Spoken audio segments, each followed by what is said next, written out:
Man, what is good, people? I'm here to bring y'all a rather late review of a game that released actually a couple weeks ago, that being Looney Tunes Wacky World of Sports. Now, full disclosure here, this video is not sponsored in any sort of way. Rather, I was provided a code by Sandbox Strategies, which is a company that provides game codes for review purposes, even to smaller creators like me. The actual game was developed by Bamtang Games. I don't think I've heard of this company. What did they make? Let's see here. Nick Kart Racers 2 and 3? Okay. DreamWorks All-Star Racing? WoW, and Avatar Quest for Balance? Okay. And of course, this game has been published by Game Mill Entertainment. So with this being a non-sponsored video, views and opinions are mine and mine alone. So with all that said, be sure to leave a like on this video and subscribe to our channel for hopefully more game reviews in the future. Those likes will definitely help push the video forward so that more people can see it, and then when more people see the video, companies like this will be able to provide me with more game codes to review for y'all.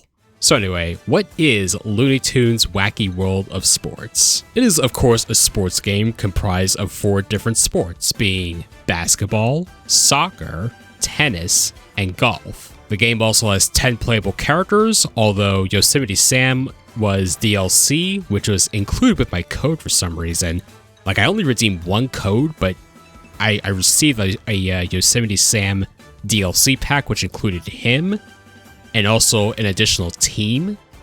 The team, like it's a team that you pick before the character, and a bunch of weapon skins. I was just a little surprised by that. So before I dove into the game, of course, this is the PC version, and therefore I, of course, went to see what the PC options were, and they're pretty basic, you know. Change the resolution, change whether the game is like full screen, borderless, you know, the overall graphical setting. Yeah, not really too much to say there. And once I finished up with the PC settings, I went ahead and tried out the basketball, but then I was hit with the tutorial, so I decided to take that and just learn the controls and how the basketball game works. And yeah, there is a basic tutorial, which it just shows you like the very basic controls, but then the advanced tutorial actually details like the actual mechanics of the game and what you can do. I consider the advanced tutorial pretty much mandatory because it literally, like, because when you jump into the game, there's gonna be a bunch of mechanics that you're not gonna understand if you just only take the basic tutorial, so gotta take the advanced tutorial in my opinion. So yeah, basketball, I mean, it's pretty basic. You could pass the ball, you could dunk the ball, you could like, you could command your partner. It's a 2-on-2 basketball, by the way, so you could like command your partner to go near the hoop and then perform like an alley-oop maneuver, because you could like do a high pass and then your partner could then slam dunk it once the pass initiates. Yeah, basically.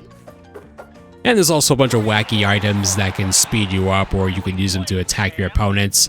Items are used in the, I guess some of the other sports as well, which I'll detail later. There's also like a shoving mechanic. You can like basically like smack the ball away from someone and like, I guess like slightly stun them, but also steal the ball. And as you're playing the basketball game, you can also build a meter, which can make scoring in the 3-point zone easier, and it allows you to perform a special slam dunk maneuver. Then next up we have the soccer, and it is quite similar to Super Mario Strikers on GameCube. Like, pretty much most of the mechanics are there, even like every character gets a like a super shot, like just like how every character in Mario Strikers had like their like powered up shot, you know. You can like tackle players, you could tackle them into walls. The tutorial literally shows me like tackling an opponent into like an electrified wall. Not every soccer course has a electrified wall, but if you knock them into a wall, it's like way more effective. Like, I think it stuns them a lot harder. You know, you can also slide and that steals the ball. You can also use the meter for a super steal mechanic, which automatically steals the ball from the opponent. and also inflicts a status condition. I didn't explore this too much. I didn't really use that mechanic like all that much. I just saved it for the super shots. But yeah, the soccer works pretty well. It is a 3-on-3 soccer game. Oh, and one other thing, the goalies are freaking walls, man. I've actually had a lot of trouble trying to get the ball past the goalies. They're pretty legit AI, I gotta say. And next up we have tennis, and this is a pretty basic tennis game. You know, you got your several tennis shots being flat, slice, lob, and topspin. And the game in the advanced tutorial for tennis, it showed me how certain shots can counter others, but I did not memorize all that. Yeah, I'm just kind of smacking the ball with any button, really. You know, you could also charge these shots to make the ball go faster, or just like potentially land like a body shot on the opponent, or just like, you know, smack that ball like on the opposite corner and make it hard for them to rally it back. Tennis also has super shots that are performed using meter, and they actually act very similar to the ones in Mario Tennis Aces, where when you're doing it, you then aim like a cursor and just send the ball flying wherever you choose. Also for Mario Tennis Aces is the mechanic where you actually slow the entire game down so you can hit an impossible shot. So yeah, this game, it took a couple cues. Not the racket breaking, not that, but definitely those couple things. Of course, this is Looney Tunes, so that just means like Tweedbird's gonna deploy like a target on top of the net, and when you hit the net with the tennis ball, it deploys a bunch of hazards on the course that you gotta watch out for. In other tennis games, it actually kind of matters what material the actual course is, like whether it be like grass or clay. This game does not seem to have that sort of thing. Like whatever like course you play on, just it doesn't really matter. You know, I guess the aesthetic matters. And then finally we have golf. It's a pretty basic golf game. Like you move at the angle you want to hit the ball. You know, you move the D-pad up and down to choose whatever golf club you want to swing with. And then you just press, I guess in my case, X, because I was using a PlayStation 5 controller. You just press X once to set the strength, and then you press X again to set the precision. You need to align the precision line with the strength line so that you have like the full precision. And even before you line up the precision, you can actually move the analog stick left and right to either hook or slice the shot. And you can also change the camera angles. There's an aerial camera angle that just shows a bird's eye view of the entire course. And there's a shot camera that just shows where the ball is going to land according to the trajectory sort of thing that you see. There's items in golf too, and that can either enhance your shot or hinder your opponent. Like I got one item that actually like clouded my opponent's meter, and it made it, I mean, it was an AI, but it just pretty much acted like it could not see the strength and precision indicators, and it just messed up their shot completely. And so the way you get items in golf is that you hit these gigantic targets that are in the sky. You gotta just aim for them and just hit them and try not to go off course as well, of course. I did play all these sports on the medium difficulty, and golf was the only one I lost at. I was kind of, I don't know what it was, but I just was not playing my best when it came to golf. Of course, that's not a criticism of the mode itself. I'm just, you know, kind of a scrub at it, I guess. So once I tried all the sports, I went for the Ultimate Cup, which is pretty much like a Grand Prix for all the sports. So the sports are cut down in length so that it makes the entire mode pretty digestible, I guess, because you're playing all four of the sports in a row, but also in a random order, like they're kind of randomized. But this is pretty much the mode where you unlock additional courses for the sports. Now, there are only 3 per sport. One is unlocked for each from the get-go, but if you want the second and third, you gotta play this mode. Like, you gotta play, pretty much you gotta play this mode like 8 more times, or like 8 times in general. Like, you gotta play this like 8 times to get all the additional courses, which this is kind of a bummer considering like this is kind of a multiplayer focused game. So, you know, initially you gotta do a little bit of grinding to actually get all the courses so you know, maybe you and friends or you and some kids want to play this game. You want to play like all the fun little courses. Well, you gotta unlock them, bud. Sorry. But yeah, after beating the Ultimate Cup, I did unlock a new tennis course. I don't know if I'm able to encounter like more than one course and unlock more than one. I'm not sure exactly how it works, but I did just unlock one new course for tennis. And next up we have the challenge mode. There appears to be 20 challenges per sport, making for a grand total of 80 challenges in the entire game.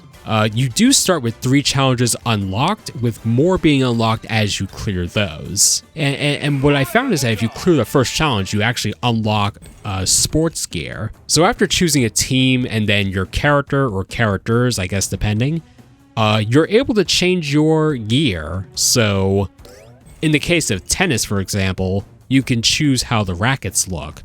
Or for golf, you could choose how the clubs work. Soccer, how the ball looks. And they're purely cosmetic. They don't change how the game plays at all. They're just like fun little cosmetics to unlock. The challenges themselves, I only played like the first couple. So the first couple just seemed kind of basic. I will say I did get stuck on the second one for soccer, which was to get 3 goals within a short time limit. As I said earlier, the goalies are like walls in soccer. They're pretty tough to like it's tough to get the ball past them. So yeah, I definitely had a bit of trouble with that. Finally, in terms of modes, there is an extras menu. So first you have help, which help just gives you details about the game. It gives you a bunch of details. Pretty much, it gives you the ins and outs of how to play each of the sports, as well as, I guess, some general things about the game. One really useful thing that it actually details to you is how the stats work. So each character has their own stats, but what their stats do actually depends on the sport being played. And so this menu details that for you. Now, personally, I just picked whoever and didn't really care about what the stats did. You know, I was just playing the sports. But on the higher difficulties, that's where it probably matters. Or like when you're playing against people, that's probably where it matters.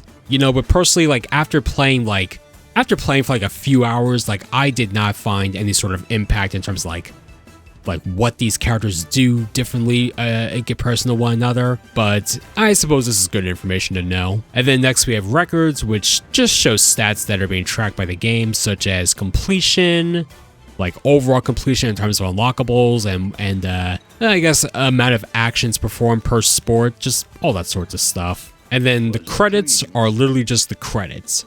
Now, there are some animations that play on the right side of the screen, like there's some characters sitting down and talking to one another.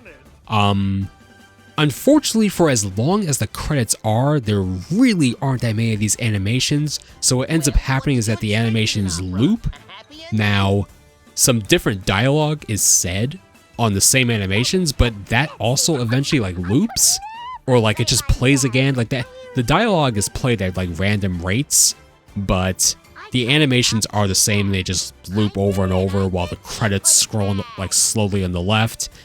So yeah, there probably should have been more animations, but it is what it is. As for some other stuff to point out, I did go ahead and try out the hardest AI just on tennis. I just want to see what it was like, so it's expert difficulty. I went up against Porky Pig. I picked Daffy Duck. And yeah, Porky Pig just promptly smoked me. Like, man, because basically what happened was, I played tennis with Porky for like a good while, and like pretty much he would always hit the ball back, but then he will eventually just stop. He will stop and let me have the point. He just takes pity on my soul. But yeah, I played the whole game of tennis with expert Porky. And yeah, absolutely demolished. I just could not stop his reign of terror. He was just too much. Another thing to point out, and this is definitely like a big thing this day and age, but unfortunately there is no online multiplayer. This is a 4-player game locally. Now, with me being on the PC version, there are ways to circumvent this by using a program called Parsec.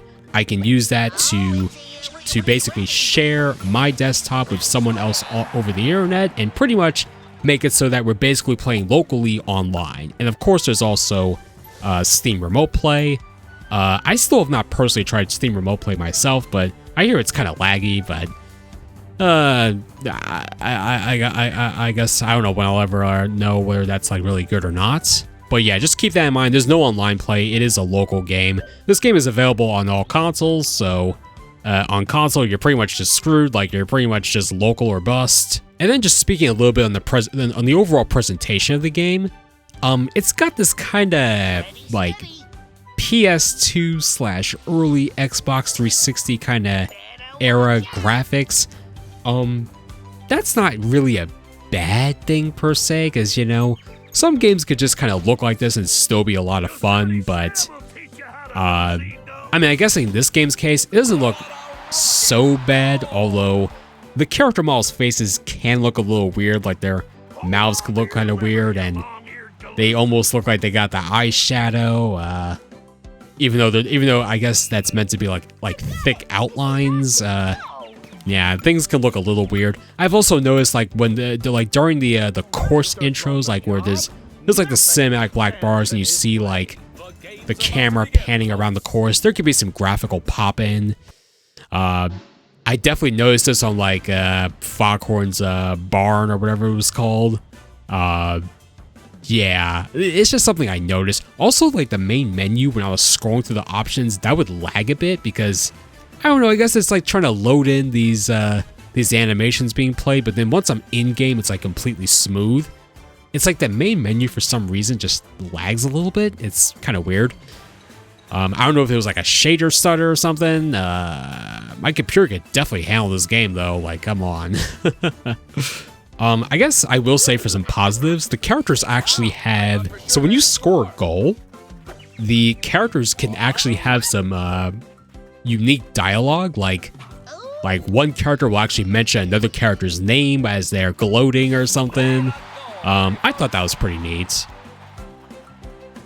Speed ain't everything, Roadrunner. That's the way the ball bounces, Forky.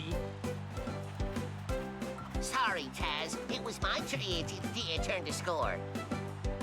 And like the music is okay. Music's okay, not super memorable. Well, the menu theme is gonna be memorable because it's literally the Looney Tunes theme, but just remixed. And it just loops over and over and over. So if you're on the menu for a while, that's definitely what you're gonna remember. But yeah, the music and so I haven't unlocked all the courses, but I imagine the music on the other courses is probably pretty good. Maybe there's some bangers. I don't know, because I literally I'm pretty late to this review, so I just kind of played a little bit of this game. Well, a little bit to pretty much get the gist of the entire thing. But yeah, guys, I mean that just about does it for this sort of review. Looney Tunes Wacky World of Sports. It's a pretty run-of-the-mill sports game. I say it's probably going to be pretty fun for like the whole family. If you're looking for like an online arcadey sports game, I mean Mario Tennis Aces exists, and that plays similar to the tennis in this game because, as I said earlier, it took cues from Mario Tennis Aces. Basketball, I don't know. I guess NBA 2K is fine.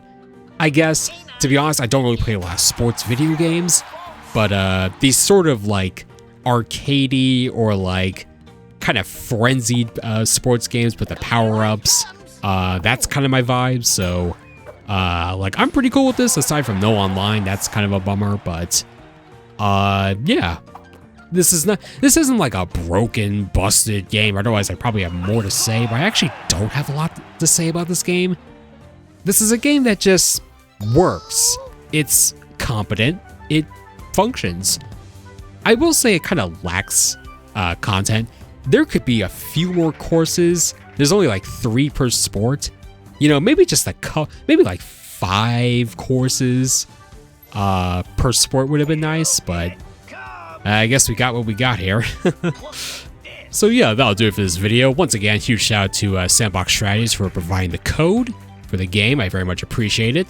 And if you guys can go ahead and leave a like on this video, subscribe to the channel for more game reviews. Liking, subbing, that will definitely help me a lot in terms of getting more codes to review for you guys, so you guys will know what to spend your money on in terms of gaming. And yeah, with all that said and done, I will see y'all in another video.